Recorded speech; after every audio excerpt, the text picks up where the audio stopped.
Welcome back, Spy fans. As usual, uh, Dave here, and joined with Todd. We're here to talk about Homeland Season 1. Last week we did our rebroadcast, right? That's right. That was the first one, right? Yeah. And now we're doing episode 7, and next week we'll do the last episode of Season 1 to kind of give you an overview. This is our new format we've been doing. Every 3 weeks we'll do a movie, and then for the subsequent 3 weeks we'll work on a season of a TV show. I guess we kind of felt we didn't want to make shows overstay their welcome. So if you like the new format, let us know. If you hate it, let us know. If you have any pointers on how we can improve, we'd love to hear them. But if you've never seen Homeland and are just joining us, you might want to go back and listen to our first episode, which you find on spieslikeus.net or on your favorite podcast app. But just to catch you up, Homeland centers around Carrie Matheson, who's played by Claire Danes, a CIA agent who is convinced that Nicholas Brody, a recent rescued American Marine, has been turned by al-Qaeda. Oh, no. Yeah, pretty serious. But one thing you pointed out, and I agreed with, Todd, is there's a lot of sex in this show. This is a horny show. Yeah. This is a very horny episode in a very horny show. Absolutely. Seems like there's just any opportunity for people to have sex is going to. And this wasn't on like any of the premium channels. This is Showtime. Oh, it is on Showtime. Oh, okay. Yeah. All right. So yeah, there's definitely going to be an excuse for sex any opportunity they can get, right? I think especially this time period, because like cable had not yet really taken over from, and it's pre the streaming era. But yeah, this is definitely an era of when, if you were doing a cable show, it's like, hey guys, we can do sex. And we're going to do as much of it as possible. And it felt like every show had more sex than it needed. I think that's calmed down by now, because it's no longer that big novelty. It's no longer that big new box that the TV producers felt like, oh, we get to play around in. Right, exactly. Yeah. It was a kind of odd period. You couldn't really have any premium show without a buttload of sex in it. That's interesting. But yeah, that's pretty much, if you need to know one thing about Homeland, it's about spies having a lot of sex, I think is the best way to put it. From what I've seen. Yeah, exactly. But in this particular episode, there's kind of two main stories, like the A story and B story. And I think the A story is the cabin retreat. I think that's the main story. And then I guess the B story is the road trip with Saul and Eileen, where Saul's trying to flip an American turned terrorist that's been participating in a lot of terrorist activities. And we're going to take the A story first, yeah. Yeah, absolutely. So the cabin retreat, I guess Brody, who's one of our main characters, he's the Marine that is been flipped. I think the audience knows he's been flipped for sure at this point. Or are we still questioning it? We might still be questioning it because that's right. You know what? I think we still question it. Well, we are gonna stay away from.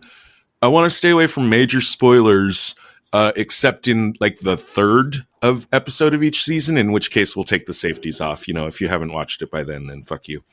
Yeah, right. but on that note, at this point, like I don't know. I don't know how the show ends or how it unfolds. Going into it, I always kind of my suspicion was that we kind of wouldn't find out until like the end of the season, because it is the big question that the show poses. Right. But now I'm starting to wonder if that's actually whether that's going to be the case or not, because to me, the case that he has been like flipped into like terrorist mode is becoming increasingly like difficult for me to believe. or swallow. Oh, yeah. Like, I don't like this guy. If he is okay, no, okay. So we are going to find out in this episode he has converted to Islam. That is a big reveal, but the idea of him being a terrorist isn't flying for me at all, because if he is, he's an insanely good liar. And nothing in his Marine training and nothing that al-Qaeda could have taught him would support the kind of obfuscation and earnestness. I mean, this guy really does seem, I mean, I believe him. I believe him. I believe he's got secrets. I don't believe that, him having a plan to blow up the White House is one of those secrets. Right. So it is kind of like on the edge. I don't think anything's confirmed other than, he does reveal to another person that he is converted to Islam. But what's interesting with him and Carrie is that Carrie suspects him of being the POW that was flipped and is also engaging in, I guess, a reckless relationship. It kind of seems like real for her, but she's also working and getting info to see if he is the guy. I want to remind us that she does have what she thinks is solid intelligence that somebody has been flipped. Right. A bomb maker who was being executed gave her info that a POW, an American Marine POW, was flipped. And so she just thinks it's Brody. But Brody's having problems of his own. He's got marriage problems. He comes back with PTSD. His wife he feels like alienated from his wife. Finds out his best friend has been sleeping with his wife the whole time because she thought she was a widow, So he's all messed up and he just wants to go out for a weekend and drink and get in trouble. So he invites Carrie out and they go out and have a party and she takes him to her family cabin or something. Which I wanted to mark as really bad tradecraft right off the bat. At this point, she still suspects him. Why are you taking him to your family cabin, which would probably be a good safe house at some point, right? Oh, yeah. Well, good point on that. Well, I mean, the reason she's like doubling down on her theory here seems to be that, well, I mean, for some reason we saw in the previously on Homeland, we saw that they did have sex. And that I don't know why, because I didn't see that episode. So I don't know if that was a planned thing on her part. But what's really got her triggered right now is that he passed his polygraph test, but one of the questions was, have you ever been unfaithful to your wife? And she alone, and Brody, of course, knows that that's not the case because they'd had sex. So she knows that he, not that, have you been unfaithful to your wife was the salient question. That wasn't the point of the interrogation. It was probably one of those, test questions trying to get a baseline on the guy. But she knows that he lied on the polygraph. She doesn't know about what, but she knows at least one big thing. He flew past it with flying colors. Yeah, and was able to pass that lie with absolutely no questions asked. Yeah, that's why she's really alarmed now. And that's why I think it's a bad idea to take him to your family cabin. I think that's one really big mark on her spot. But the other thing is she's been running illegal surveillance on him and knows what kind of tea he drinks. And, they've been fucking and they have like a fun weekend getaway at the cabin. And wake up and she's like, look, I don't have I forgot the name of the tea, like golden something tea or whatever. The best I got is Folgers. And he realizes that she shouldn't know that about him because they haven't really spent, I guess, the right time together to where she would know that that's the tea he drinks. So that little slip up kind of like opens the door to him to know that she's been spying on him. And that's when he gets really, really questiony and starts like getting really aggressive with her. And one thing, another piece of bad tradecraft I wanted to talk about, she's supposed to be heavily trained and he's really pressuring her. And she finally comes out and says, look, a bomb maker for Abu Nazir is like the big terrorist that they've been kind of trying to catch.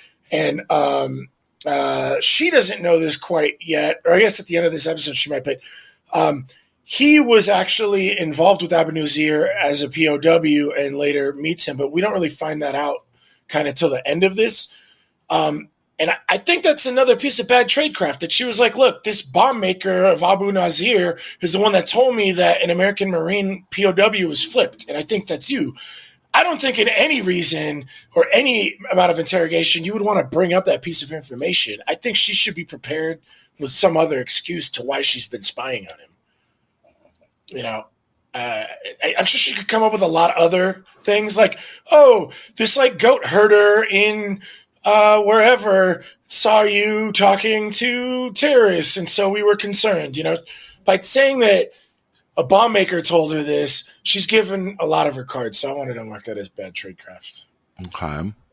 What about this whole plan? Like, in the first place, I'm confused.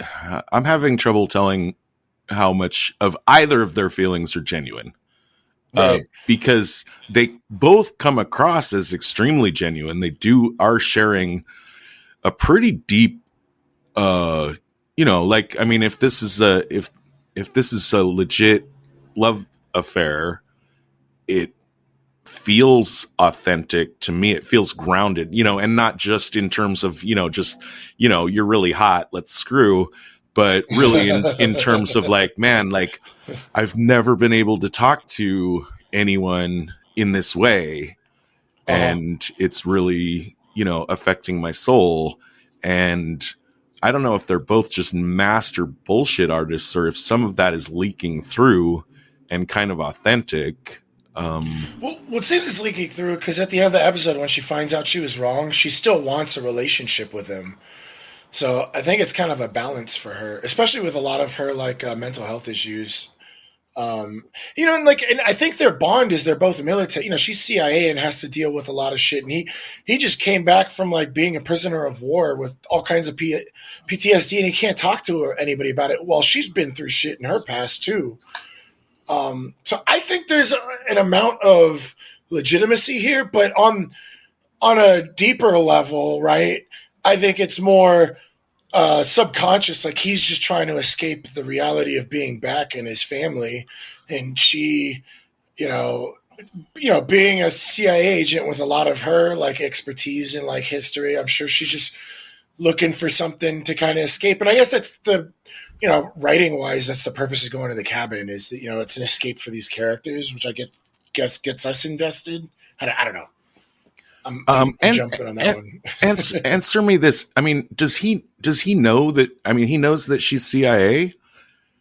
Yes, and he knows that she is involved in his case in some way. I mean, I don't know. I know he took the polygraph. I don't know if he knows that she was, had any hand in that or is in any way involved in any kind of investigation on him. I don't believe so. If I recall correctly, they kind of showed this in the like previously on, but he was at like some support group for veterans or something, and she shows up and she planned to meet him there, and they kind of had like parking lot sex. Oh, okay. So I think he knows she's CIA, but I don't think he knows that she's been watching him. Okay, and right. That's why when she mentions the tea. Because I think he knows she was at that interrogation when he went to Langley. That's why she was like, "How did you know my tea?" And she was like, "Oh, you must have asked for it at Langley or something." And that's when he realizes that she's like actually involved. She wasn't just at Langley, right? He knows she's CIA and was probably at that interrogation, but I don't think he knows that she's working on his case. Or even suspects him. Right. Well, if he's really got a plan to, and I'm just pulling a terrorist plan out of my butthole. I don't know, what the plan might be, but, if he's quote unquote planning to blow up the White House, he should stay the fuck away from anyone. Yeah. With any kind of like, intelligence whatsoever. Can I mention? Oh, go Yeah. ahead. Go Okay. ahead. No. Please, please, please. Well, one thing I wanted to say is when the cat's out of the bag and they have the interrogation, I liked how he kept his cool. But one thing I really want to say is when she realizes or she believes she's made a mistake because the other guy was ID'd by Eileen. He's like, she's reaching out to him. I'm so sorry. Believe me, this weekend was real for me. He's like, fuck you. And to your point where he should stay the fuck away, he's an opportunity to be around an agent who is actually involved in around his stuff. He could get lots of information out of her, at least like the time periods that she's heading into the office and being involved in. Like if she's gone for a couple months, he could be like, oh, maybe she's at this country or something. You know what I mean? Like, I don't know why he broke it off with her. That's a great opportunity as like a undercover terrorist, if he is one, to stay in on it. But I think the show wants us to still question whether or not he is. So if he's not, I understand he's angry and he's like, fuck you. But like to your point, yeah, there's a lot of stuff he's kind of pulling as like a undercover terrorist that doesn't make a lot of sense. It doesn't fit his background or training that he possibly could have had, as far as I know. I did like the gun on the table. Yeah. And they go back and forth with basically like, an answer for an answer. It would have been a little over the top, but like if I had been involved in like crafting that scene, I would have said, look, guys, this is what we got to do. They pass the gun back and forth to each other. Like, just slide it over to the table. Okay, now you have the gun. Ask me a question and I'll answer. And then, after that, pass the gun back over, and now I'll answer your question. I thought that would have been tight. Yeah, that would be kind of cool. That's all I wanted to say about the cabin. A lot of it was just, hey, let's have sex.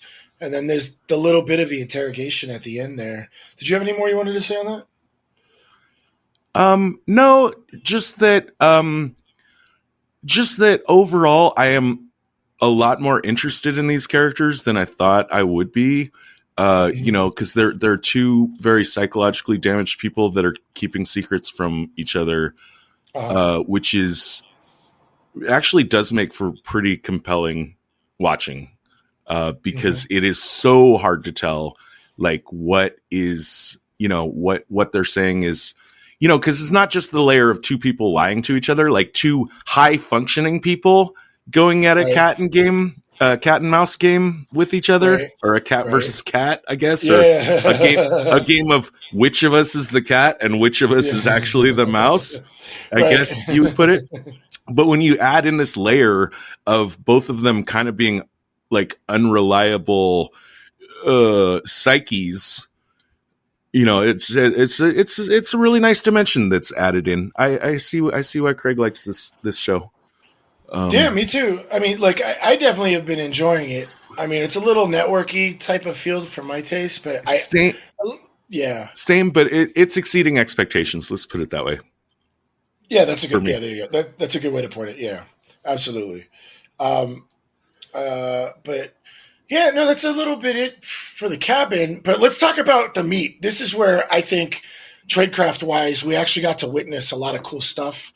Or at least we watch it play out. Yeah, go ahead. Sure. Before you get started on this one, because we like to mention repeat actors in TV shows or movies that show up in our podcast, and I don't remember the actor's name. Maybe I'll see if I can sneak it out in Google real quick. But we got Tuvok back from The Night Manager.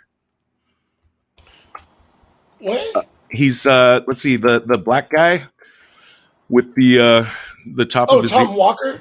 No, it's David Harewood. Or, I'm sorry, David Harewood is the actor. And the character, I think, is Tom, the sniper, right? The guy that gets ID'd later, right? No. This is a guy that's working with Saul, who's played by Mandy Patinkin. That's right. He's the, head guy. Wasn't he in Pine Gap? That guy, that's what you're talking about, yeah. Not Pine Gap, but Night Manager. Okay. He was Olivia Steadman's old boyfriend. Oh, that's right. Yeah. That's fun. Um, one thing I did know, Eileen, who we're about to talk about, she was in Sneaky Pete. If you're into that show, which had a lot of people from the Americans also. And then our favorite actor, probably Saul. Well, other than Claire Danes, because I'm in love with Claire Danes. No, but we got Patinkin from Princess Bride, who's Claire Danes' handler. Mm-hmm. Which, yeah, he's. I think he's probably one of the stronger characters on the show. Yeah, they're a great pair. We don't get to see him and share any screen time with Claire in this episode, but I did like their I did like, you know, I don't chemistry, not in a romantic way, but their interactions in the first episode were pretty solid, and I like them a lot as a team. Absolutely. Yeah, and the dynamic that he knows about her bipolar disorder even makes their relationship a lot better. That he's kind of kept it under wraps, which could get both of them in a lot of trouble. So this other thing that's going on, can you explain it? There's some other guy that's a person of interest. Yeah. There's like this op that there's a couple that's bought a house near an airport, and it's a pretty significant airport. And the idea is to plan to keep tabs on air flights, and then at some point a sniper is going to go on the top of their roof and shoot someone coming out of a plane or a helicopter. And when they figure out the big figure out later, they realize they call it an M1 landing or something. So I guess it's like a really high. I forgot who their target was because it's been a while since I watched the show. But it's a high profile target. Like, this is really dangerous. But kind of things. They get the couple, not the sniper, but the couple gets discovered, and they're on the run.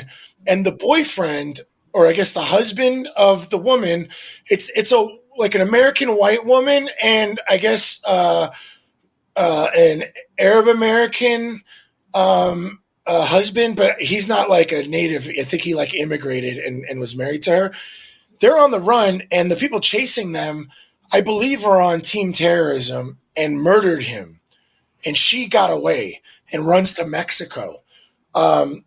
Saul, played by Patinkin, gets wind of this and goes out to Mexico, contacts federales to catch her. And the thing is the FBI is onto her and the CIA is onto her. And his plan is to drive her back, and the FBI is following them. Like they agree to let him try and flip her on the way back, but as long as they can follow and be an escort and like watch them so she doesn't get away. So it's, what is it, like a 30-hour drive is what he said? Well, she must have got pretty deep into Mexico before they caught up with her. That seems like a long distance. Well, it's from Mexico to Virginia, I believe. Oh, they're going all the way. Okay, gotcha. Yeah. Gotcha. Yeah, that makes more yeah. sense. But I really enjoyed watching this play out. I don't know about you. I want to hear how you felt about it before we kind of like get in the nitty gritty of like some little cute points, details that we want to point out. Like we actually got to watch the execution of the flip, which I liked. It's a great situation, and it's a great I don't know. Should you in your notes, I see you called it a flip conversation. That's a good way to put it, because it's not an interrogation. And it's the kind of opportunity you don't often get with the person you're trying to get information from. Usually it's like whatever, like we pull you out of your cell, put you in the little, those little rooms with, there's a table between us and just two chairs and a one-way mirror or whatever. And I don't know, maybe you get in there for low level stuff, like maybe a couple hours tops. For big terrorism stuff, you probably like play, pass the ball to other agents and keep them in there for like 16, 17, 18 hours. Right. And really hammer on them. But this setup is so good. I mean, it's 30 hours of just you and me in the car. What kind of music are we going to listen to? I mean, that's a long time for, someone to go without saying something. Right. And the FBI guys are following them in a different car, so it's just him and her, and they're kind of Yeah. having a bonding moment, driving up from Mexico all the way up to to Virginia and stuff. So I really I liked it. I liked it. And and um and that's kind of why I called it a flip conversation, because he's not exactly interrogating her. He's kind of like dropping her guard in relating to her. She delivers that one line that you always kind of see in situations like this, like, "You don't know me," you know. Uh-huh. Oh yeah, yeah. Uh, and what she doesn't know, see, he's holding all the chips. What she doesn't know is that he does know her, because he's been in the same situation. And the way he kind of like edges in, like flipping her, is he like, her dad's, I guess, like all American government, military type, bigwig, lived there, and she grew up out in, I forgot where they lived. Was it in Afghanistan, or was it like Saudi Arabia? But the idea is that, as a girl, she grew up like wealthy American living in, like, the Middle East, where it's kind of like a barricaded, only wealthy people live there. But on the outside, she sees the reality of that kind of country that she was in, and, like, befriends a boy, which like pisses off daddy. And there's like a whole thing, and that's kind of what led her into the world of terrorism, because she saw the realities of these, the very wealthy elite, and the terrible things that, I guess, she witnessed, like some of the terrible things that not only America has done, but like the very, very elite, Middle Eastern countries that of the wealthy, where it's like there's mega wealthy and then there's like really poor. So she kind of falls in love with this boy when she's really young, and he kind of picks up on that, because he himself also, he's like, "Oh, you married the brown skin boy. Well, my wife has brown skin." And like, so he's like slowly like giving her this information, like, "Hey, we're actually not that different. I understand what you're going through." And I think the big kicker that he got her on was when he took her to a place that he grew up in. And he was like, "Yeah, there were 4 Jewish families living here, and we couldn't participate in anything, because if you join the Christian baseball team, you have to pray. There's team prayers. Oh, you can't do that. You can't go to the dance. You can't do any of this stuff." And so he was like, "I've been isolated," and that's how she felt growing up. And it was like this slow progression of like kind of wearing her down, and we actually got to watch it, versus like in a movie, we would have gotten what, like 2 minutes. Oh, right. Yeah. Exactly. Yeah. Exactly. Yeah. It's nice. It's nice, both in plot and the way it's presented, that, he knows what he's got. He's got a full 30 hours. He can absolutely take his time. Although I will flag something I like, that he lays out the brass tacks of the straight truth of the situation from the get-go. Like right when they get in the car, he tells her, "This is the situation," and then from there, But then he just kind of backs off and just kind of picks at her every once in a while, and just very, very slowly, very patiently gets in there. Although, I mean, she's definitely getting the very special treatment from him. I'm sure he doesn't take all. I'm sure he doesn't take all of his suspects to his ancestral, the remains of his ancestral Jewish farm where he grew up. Right. Yeah, absolutely. And then he buys her dinner. They go to a cafe. She, like you brought up, he was like, from the get-go, he lays the stakes out. It's like, "You're probably going to go to prison." So he takes her to like a cafe, offers her some fries. He's like, "Look, you're going to, we only have, like, we have ETA 12 hours. You should eat something. There's some French fries, like," and I like the eating together, because it's kind of like they're breaking bread together. And it like nice. Builds up like a little camaraderie, but he's also like letting her know what freedom is like. I don't know if they did this on purpose, but I'm pretty sure they do, because when they get through Tennessee, he's like, "You ever been to Graceland?" It's like, "No." It's like, "You should go sometime. Heartbreak Hotel, go see it." And then they have a car. She's like, "My dad thought Elvis was the devil," and then he's like, "Well, Hoover thought he was a national threat." So they're like every opportunity, he's like pouncing on and like the ability to try and like make a connection with her, and I really enjoyed that. Which we never would see in a movie. We would get 5 minutes of a like, here's a big thing, and oh, they're gonna flip immediately. Versus this, like we got to watch it like kind of like marinate. You know what I mean? Yeah.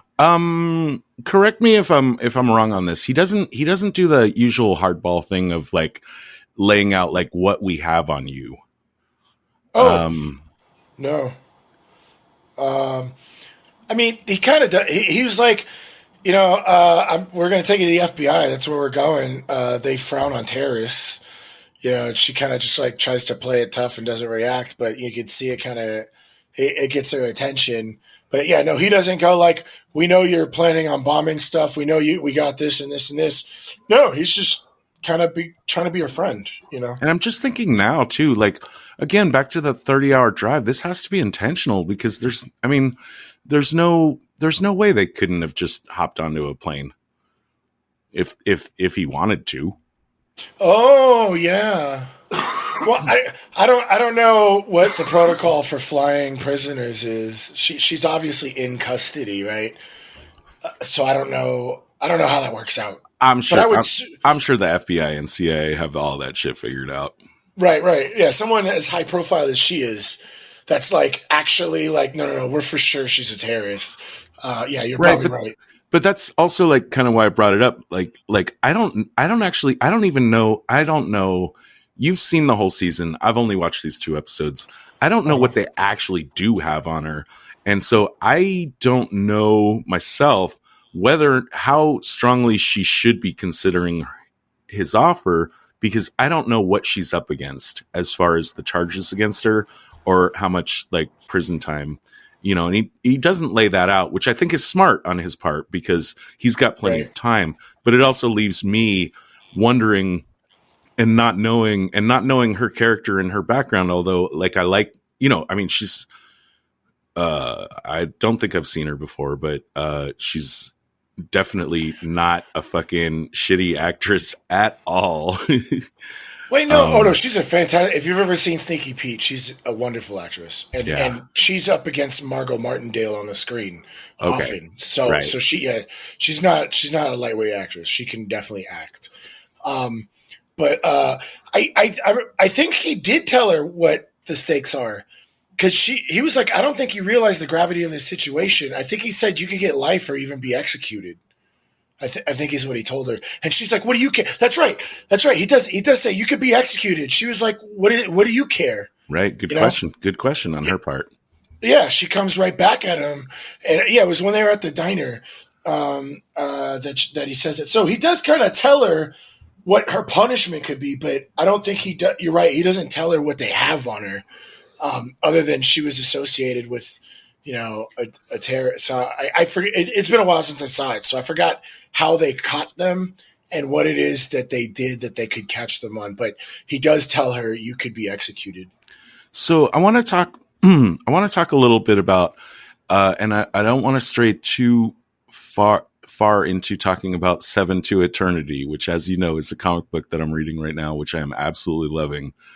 But some of the themes, or the major themes in that comic book, are really like in the forefront of my mind as I'm watching her play back to, these kind of like offers, this offer of basically, I mean, he's asking her to betray her husband. I guess you said her husband was killed already. Yeah. I'm not sure if they were, I'm pretty sure they were actually married. They had bought the house together and stuff. Right. But I don't know who she's protecting. But I assume it's something that means a lot to her. But it is, his offer, like any offer in, plea bargains or whatever these things are, is like, you're asking someone to betray their beliefs or people that they care about. I'm not trying to paint Saul as the bad guy here, but if you think of him as like a kind of a devil character that she might see him as, I mean, this is a seduction into betrayal. Right. And what I'm really keen on is, the way that Seven to Eternity is exploring these kind of themes is that there's this thing about like that all the people in the world of that comic is say about the devil type character is like, just don't even want to hear his offer. Like, because once you've heard it, it changes you. Just not even the act of accepting the offer that the devil is offering, but just knowing what it is changes you in a way that like you find out and it starts worming in your head, in the back of your head, that wait, maybe I do have a price. And once you're there, you're in a very different place. And furthermore, once you have come to that understanding, and I think this is what happens in like, interrogations where they have like two people in two different rooms and they keep them separate so they can't communicate with each other, right? Prisoner's dilemma kind of stuff. Once you realize that you might be tempted, the next thought that inevitably comes is that means that that other people could be tempted. That means that the people that I'm trying to protect could also be tempted. And that dramatically changes your perspective of just people.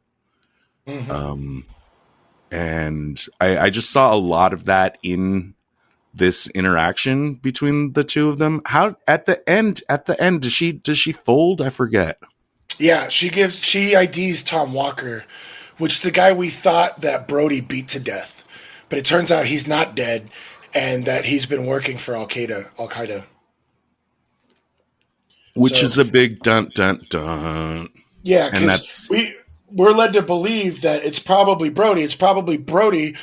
Eileen's ready to like turn over, and then Saul is like, "Yo, give me a picture of Brody," and then Saul calls Claire or Carrie and is like, "We were wrong about Brody. She just ID'd Tom Walker," and she was like, "Tom Walker's dead." He's like, "Apparently not," and that was the guy that was supposed to be the sniper, and that's kind of changed everything. Right. What might be my final thought on the episode from me, I'm happy to hear anything else you've got, but along the way to getting her to flip, Saul actually did give out quite a bit of very personal information about himself and about his background.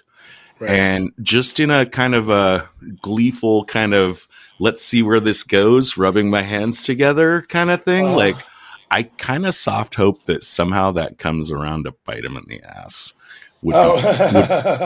I think would be fun. Yeah. That would be kind of interesting for story wise. Yeah. But that kind of wraps up episode 7. Unless you have any other thoughts you wanted to squeeze in. Nah, I'm digging it. It's not my favorite show in the world. I don't know if I'd be watching it if it wasn't for this podcast. But as far as doing it for this podcast, I'm very keen on getting to that final episode, which will be the final episode of season 1 is 12. And listeners should be looking forward to hearing us talk about that one. That one will be no safety. It's taking the safety off of the spoilers. We'll be talking about anything and everything. Okay. So if you're following along, you might want to make sure, if you're that kind of person that cares about that kind of stuff, you might want to make sure that you have finished the season before you listen to our final episode about Homeland season 1. And if you want to do that, just search your favorite podcast app for Spies Like Us podcast. We should pop right up, and or you can go to our website, spieslikeus.net. And please drop us a line. Let us know if you hate our show, if you love our show, on facebook.com/spieslikeUspodcast. Or on Twitter, we are spies_like_us. And we'll see you next week for the last episode of season 1 of Homeland. Sure. And in the meantime, the number one best thing you can do to support the show is tell a friend. Really. It matters even more than the ratings and reviews, believe me. And also, but those lines of communication that Dave mentioned, those are also great ways to just throw us out those names of movies or spy television shows that you want us to go and dig into. Absolutely. Looking forward to hearing from everyone. Have we figured out our movie? Or are we gonna maybe chat about that next episode? I think we're still in conversation about it, but you keep bringing up the conversation, so I think it's gonna default there. Okay, sounds good. Yeah, I mean, we have a huge list that we're digging from, but we're always looking to add to it. Absolutely.